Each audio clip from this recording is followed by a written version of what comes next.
Welcome viewers. আজ 2025 সালের মাধ্যমিক পরীক্ষার শেষ দিন ছিল। ভৌত বিজ্ঞান পরীক্ষাটি হয়ে গেল আজকে, ফিজিক্যাল সায়েন্স পরীক্ষাটা। প্রশ্ন খুবই সহজ ছিল। তোমরা কি উত্তর কেমন করে এসছো, আমি সেই উত্তর এনেছি আজকের প্রশ্নটার, তোমরা মিলিয়ে দেখে নাও। তো চলো শুরু করা যাক। দেখো, এমসিকিউ প্রশ্নগুলোর প্রথমের উত্তরটা হবে, তাপ পরিবাহিতাঙ্ক নির্ভর করে পরিবাহীর উপাদানের প্রকৃতির উপর। 1.2 আলোর প্রতিসরণের সময় নিচের কোন রশ্মিটি অপরিবর্তিত থাকে, কোন রাশিটি অপরিবর্তিত থাকে? এটা হবে কম্পাঙ্ক। কোন প্রকার দর্পণে অসৎ ছোট এবং সমশীর্ষ প্রতিবিম্ব গঠিত হয়? এটা উত্তল দর্পণে হবে। নেক্সট দেখো, নিচের কোন এককটি তড়িৎ শক্তির একক? এটা হচ্ছে কিলোওয়াট ঘন্টা, যেটা বিওটি বলো তোমরা, বা সংক্ষেপে ইউনিট বলে। এটা এখানে দেওয়া আছে কিলোওয়াট ঘন্টা। নিচের কোন রশ্মিটি গ্যাসকে আয়নিত করার ক্ষমতা সর্বাধিক? এটা হবে আলফা রশ্মি।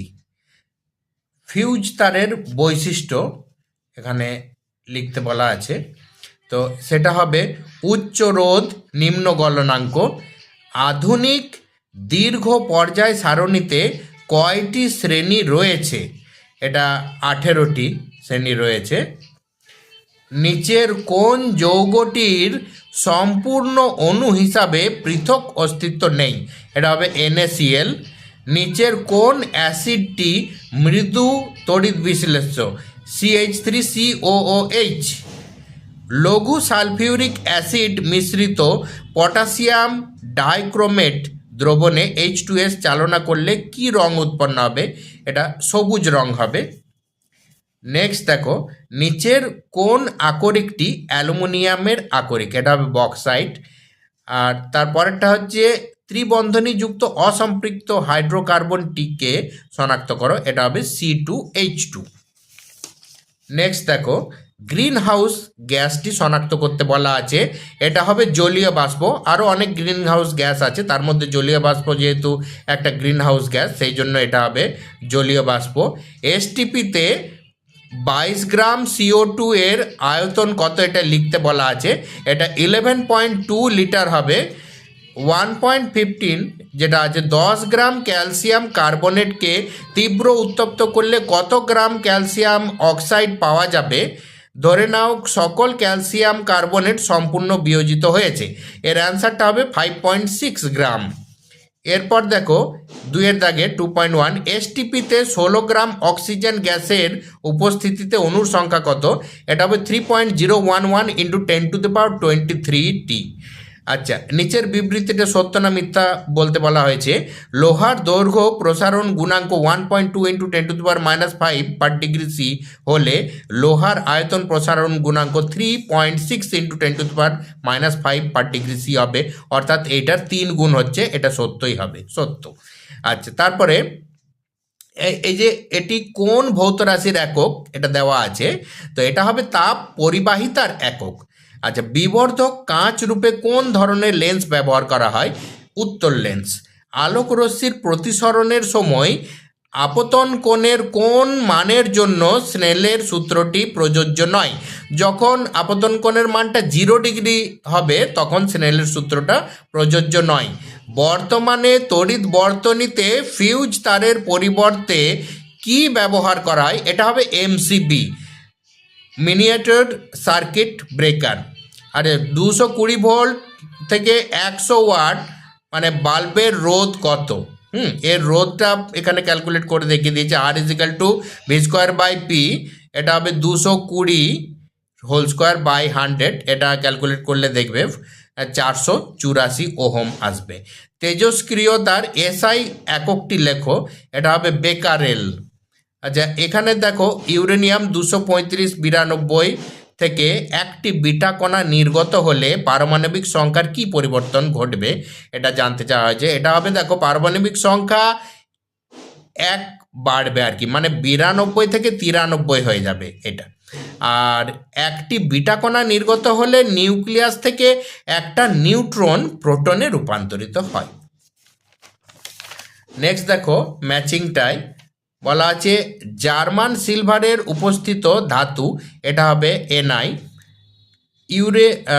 ইউরেনিয়ামের মতোর মৌল, এটা পিইউ। ক্যালামাইন থেকে নিষ্কাশিত ধাতু জেডেন।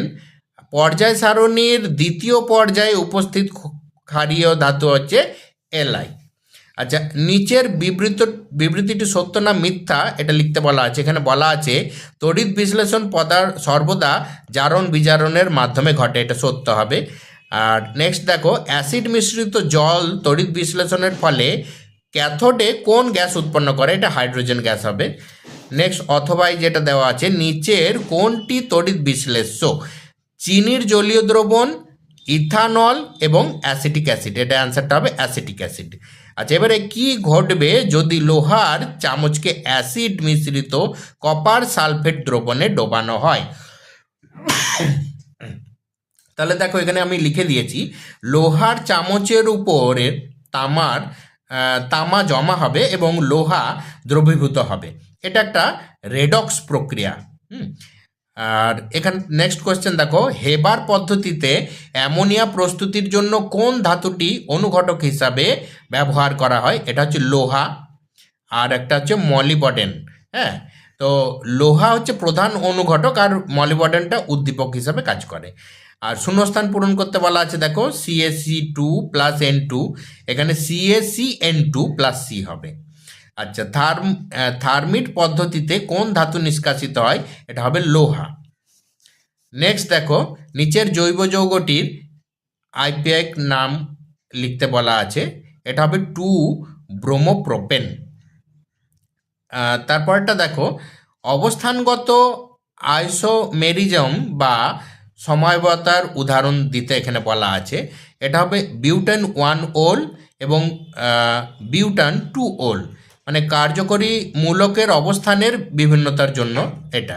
আচ্ছা, রান্নার পাত্রে আঠাবিহীন প্রলেপ বা ননস্টিক প্রলেপ দেওয়ার জন্য ব্যবহৃত পলিমারের মনোমারটির নাম লিখতে বলা আছে, এটা হচ্ছে টেট্রাফ্লুরো ইথিলিন। বায়ুমণ্ডলের কোন স্তরে ঝড় বৃষ্টির সম্ভাবনা ঘটে? এটা হচ্ছে ট্রোপোস্ফিয়ার। নেক্সট দেখো, ওজোন স্তরের গাঢ়ত্ব কোন এককে প্রকাশ করা হয়? এটা হচ্ছে ডাবসন একক। তারপরে দেখো, এখানে বলা আছে রেফ্রিজারেটর থেকে নির্গত গ্রিন হাউস গ্যাসটার নাম কি? এটা CFC সংক্ষেপে, এটা পুরো নামটা হচ্ছে ক্লোরোফ্লুরো কার্বন। এবারে সত্য না মিথ্যা বলতে হবে। চার্লসের সূত্রানুযায়ী -273°C তাপমাত্রায় যে কোনো গ্যাসের আয়তন অসীম হয়, এটা মিথ্যা হবে, কারণ শূন্য হয়ে যায় যে কোনো গ্যাসের আয়তনটা, আর যেটাকে পরম শূন্য তাপমাত্রাও বলে। তারপরটা দেখো, 4 ওহম রোধ বিশিষ্ট একটি পাতলা তারকে বৃত্তে পরিবর্তিত করা হলে বৃত্তটি যে কোনো ব্যাস বরাবর রোধটা নির্ণয় করতে বলা হচ্ছে। এটা ক্যালকুলেশনটা করবে, যেহেতু পরিধি বরাবর 4 ওহমই থাকবে আর ব্যাস বরাবর ওটা হাফ হয়ে যাবে আর কি। তো 1/2 + 1/2 যোগ করলে ওটা 1 ওহমই আসবে। ক্যালসিয়াম অক্সাইডের নেক্সট চলে আসছি আমি, এই প্রশ্নগুলো এখানে দেওয়া আছে, এগুলো বড় একটু হবে বলে এখানে লেখা সম্ভব হয়নি। তারপরে দেখো, এখানে নিচের যৌগগুলির মধ্যে তড়িৎযোজী আর সমযোজী যৌগ শনাক্ত করতে বলা ছিল। এখানে লিথিয়াম আর KCl, এটা LiH আর KCl, এটা হবে তড়িৎযোজী, আর সমযোজী হচ্ছে NH3 আর C2H6। এটা উত্তপ্ত সোডিয়ামের উপর দিয়ে শুষ্ক অ্যামোনিয়া গ্যাস চালনা করলে কি ঘটবে? সমিত রাসায়নিক সমীকরণটাও লিখতে বলা আছে। এখানে উত্তপ্ত সোডিয়ামের উপর দিয়ে শুষ্ক অ্যামোনিয়া গ্যাস চালনা করলে সোডিয়াম অক্সাইড উৎপন্ন হবে আর হাইড্রোজেন গ্যাস নির্গত হতে থাকবে, মানে Na2Na2NH3 থেকে 2NaNH2 + H2। আর এখানে বলা আছে, দেখো এমন দুটি সংকর ধাতু লেখো যেখানে কপার উপস্থিত থাকবে আর প্রত্যেকটার ব্যবহারও লিখতে হবে। এখানে আমি দুটো উদাহরণ দিয়েছি, একটা পিতল একটা ব্রোঞ্জ। পিতল তামার দস্তার দিয়ে তৈরি হয়, এর ব্যবহার বাসন তৈরিতে হয়, আর ব্রোঞ্জটা তামা আর টিন দিয়ে তৈরি হয়, এটাও মূর্তি তৈরিতে ব্যবহার হয়। এরপর দেখো খনিজ আর আকরিকের মধ্যে পার্থক্য এখানে লেখা সম্ভব হয়নি।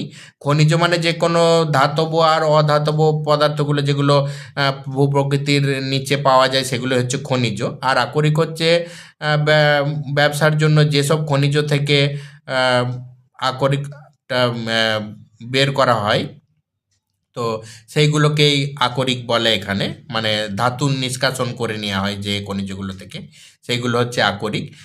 তার মানে কি সব আকরিকই খনিজ হচ্ছে, কিন্তু সব খনিজ আবার আকরিক নয়, এটা হচ্ছে পার্থক্য হবে। আর কিভাবে নিচের পরিবর্তনটি সম্পন্ন করা যায়, এখানে পরিবর্তনটা আমি এখানে লিখে দিয়েছি, তোমরা দেখে নাও। এটা কি ইথিলিন C2H4 এর সাথে জল H2 এর বিক্রিয়াটিতে অ্যাসিডের উপস্থিতিতে ইথানল মানে C2H5OH এটা তৈরি হচ্ছে। এটা একটা সংযোজন বিক্রিয়া। আচ্ছা, দুটো জৈব ভঙ্গুর পলিমারের নাম লিখতে বলা আছে, একটা হচ্ছে স্টার্চ, একটা সেলুলোজ। এরপরে দেখো আরও প্রশ্নগুলো দেওয়া ছিল, এগুলো এখানে লেখা সম্ভব হয়নি, তোমরা দেখে নাও। নেক্সট কোশ্চেনগুলো দেখো, আমি আস্তে আস্তে দেখাচ্ছি, তোমরা দেখে নাও প্রশ্নগুলো যারা এখনো দেখোনি।